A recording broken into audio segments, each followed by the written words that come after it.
Madame, monsieur, bonjour.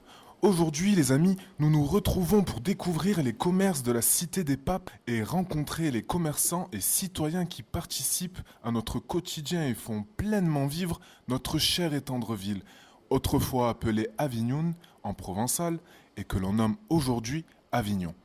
Je vais rencontrer plusieurs acteurs majeurs de notre ville et nous aurons l'occasion d'échanger ensemble à travers une série d'interviews.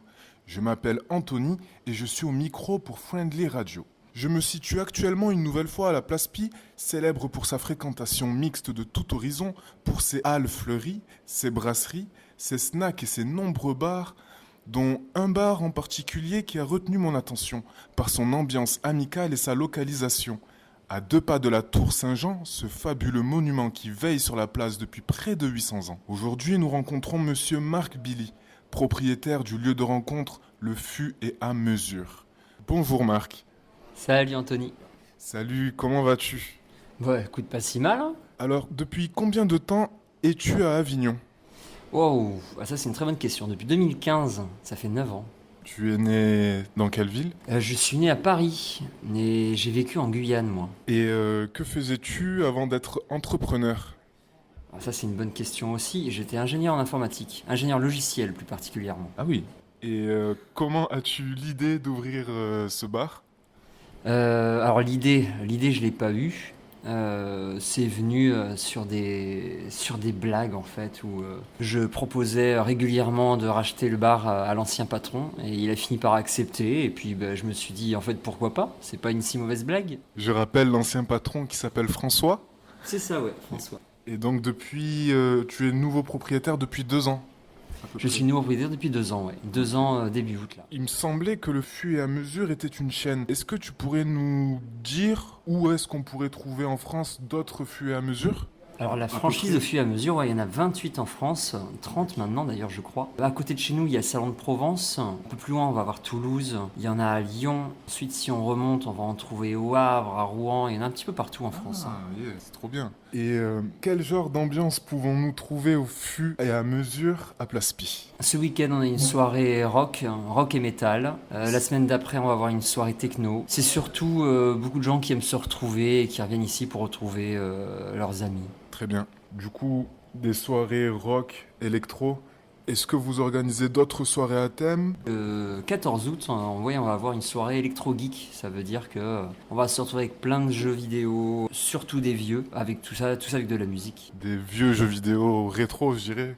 Exactement. Alors pour revenir au bar, combien d'employés travaillent avec toi ici?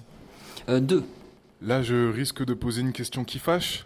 Peux-tu nous expliquer comment on gère le risque d'avoir des amis ou des employés qui ont la main lourde sur l'alcool? C'est compliqué, c'est une très bonne question. Les amis qui ont la main lourde sur la gueule, c'est quoi la question? C'est des amis et moi en tant que patron ou des amis en tant qu'amis?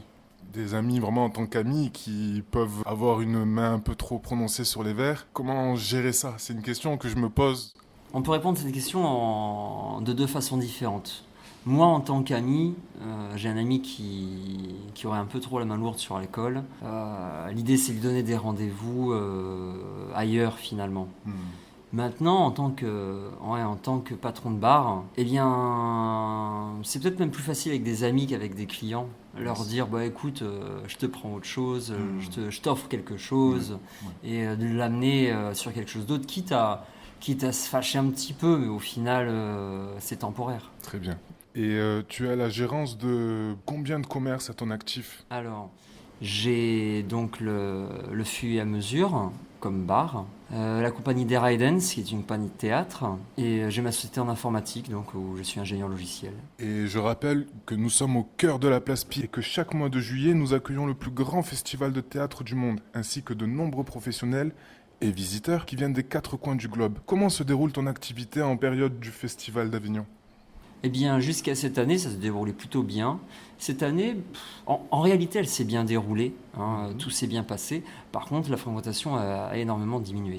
Peut-être dû aussi au changement de période. Ça a commencé aussi une semaine fin juin pour se finir une semaine plus tôt fin juillet, alors qu'à son habitude c'est tout le mois de juillet. Oui, c'est sûr que c'est lié. Je pense que la période a changé.